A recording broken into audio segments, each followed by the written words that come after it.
UL listing applies to complete devices, not to individual electrical parts.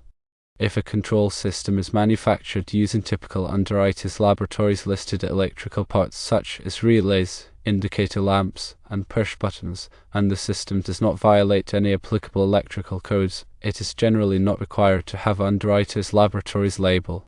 The Underwriters Laboratories listing mark signifies that a complete product has been tested and meets Underwriters Laboratories safety standards for its specific type. Individual components that are already Underwriters Laboratories listed have been evaluated separately. The control system integrator or manufacturer is responsible for ensuring the entire system functions safely and according to its intended purpose, adhering to relevant codes and standards. There are situations where a complete control system might benefit from or require Underwriters Laboratories listing. 1. Market requirements. Some customers, industries, or jurisdictions may require Underwriters Laboratories listed control systems as a condition of purchase or regulatory compliance. 2. Insurance requirements. Insurance companies might mandate Underwriters Laboratories listing for certain types of equipment to mitigate risk and ensure safety. 3. Liability considerations. Obtaining Underwriters Laboratories listing can provide a level of assurance and may reduce liability in the event of an incident. 4. Competitive advantage. Underwriters Laboratories listing can differentiate a product from competitors and demonstrate a commitment to safety and quality. 5. Complex systems. Control systems with complex wiring, multiple power sources, or intricate control logic may benefit from Underwriters Laboratories evaluation to ensure safety and proper function. If the control system is mass-produced and intended for general sale, obtaining Underwriters Laboratories listing is often a prudent decision. This demonstrates to potential customers that the system has been independently evaluated and meets established safety standards. The process of obtaining Underwriters Laboratories listing involves submitting the control system to Underwriters Laboratories for testing and evaluation. Underwriters Laboratories engineers will assess the system's design, construction, and performance against relevant safety standards. This may include tests for electrical safety, fire resistance, and mechanical integrity. If the control system passes Underwriters Laboratories evaluation, Underwriters Laboratories will authorize the manufacturer to apply the Underwriters Laboratories listing mark to the product. Underwriters Laboratories will also conduct periodic inspections of the manufacturing facility to ensure ongoing compliance with Underwriters Laboratories requirements. The specific Underwriters Laboratories standards applicable to a control system will depend on its intended use and design. Some common standards include Underwriters Laboratories 508. This is for industrial control panels, Underwriters Laboratories 61010-1, which is for electrical equipment for measurement, control, and laboratory use, and Underwriters Laboratories 916, which is for energy management equipment. It is essential to consult with Underwriters Laboratories or a qualified certification body to determine the appropriate standards for a particular control system. Even if Underwriters Laboratories listing is not required, it is crucial to ensure that the control system meets all applicable electrical codes and safety standards. This includes proper wiring practices, overcurrent protection, grounding, and component selection. A qualified electrical engineer should review the system's design and installation to verify compliance. Some relevant electrical codes include the National Electrical Code, which provides comprehensive guidelines for electrical installations.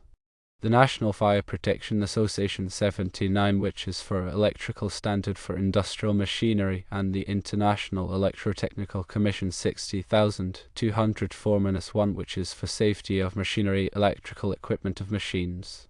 Proper documentation is essential for any control system, regardless of whether it is Underwriters Laboratories listed.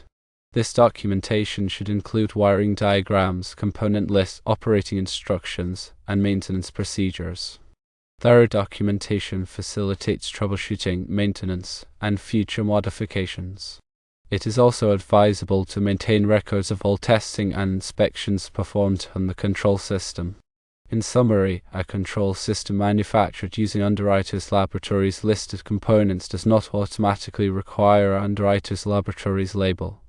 However, factors such as market requirements, insurance considerations, liability concerns, and system complexity may necessitate Underwriters Laboratories listing. Regardless of Underwriters Laboratories listing status, compliance with all applicable electrical codes and safety standards is paramount. Remember to consult with qualified experts to determine the specific requirements for your control system. The National Electrical Code, or NEC, is a widely adopted standard for safe electrical installations. Adherence to the NEC is crucial for ensuring the safety and reliability of electrical systems, including control systems. The NEC provides detailed requirements for wiring methods, overcurrent protection, grounding, and equipment selection. It is updated every 3 years to reflect advancements in technology and changes in industry best practices. State and local jurisdictions often adopt the NEC as part of their building codes. Compliance with the NEC is typically mandatory for all electrical installations. The NEC contains numerous articles relevant to control systems. Article 430 covers motors, motor circuits, and controllers. Article 670 addresses industrial machinery. Article 600 pertains to electric signs and outline lighting. Article 700 covers emergency systems. Each article provides specific requirements for the design, installation, and maintenance of electrical equipment. Overcurrent protection is a critical aspect of electrical safety. Overcurrent devices, such as fuses and circuit breakers, are designed to protect circuits from excessive current flow. Overcurrent protection devices should be properly sized and coordinated to prevent nuisance tripping and ensure that the circuit is protected from damage. The NEC provides detailed requirements for overcurrent protection in Article 240. Grounding is another essential safety measure. Grounding provides a low-impedance path for fault current to flow back to the source. This helps to trip over current devices and prevent electric shock hazards. The NEC provides detailed requirements for grounding in Article 250. Proper wiring methods are crucial for ensuring the safety and reliability of electrical installations. The NEC specifies approved wiring methods for different applications. These wiring methods include conduit, cable tray, and direct burial. The selection of the appropriate wiring method depends on the environment and the specific requirements of the installation. Control panels are an integral part of many control systems. Control panels house the various electrical components, such as relays, contactors, and programmable logic controllers, or PLCs. Control panels must be designed and constructed in accordance with applicable standards. Underwriters Laboratories 500 ATA is a widely recognized standard for industrial control panels.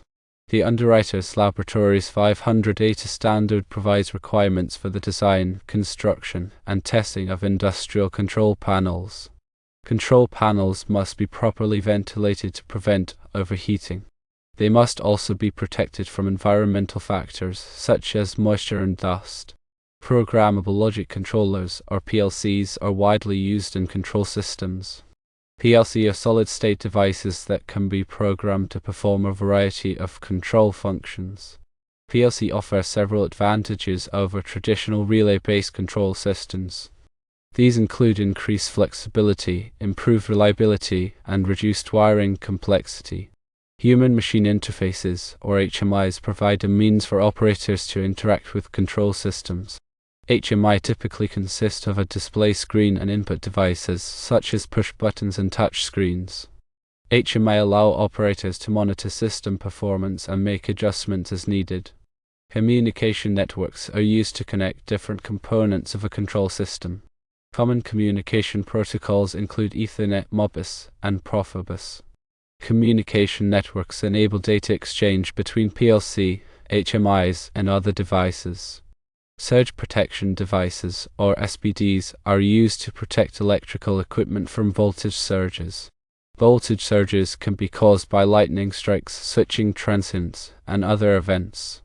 SPD divert surge current to ground, protecting sensitive electronic equipment from damage. Electrical safety is of paramount importance when working with control systems. Only qualified personnel should perform electrical work.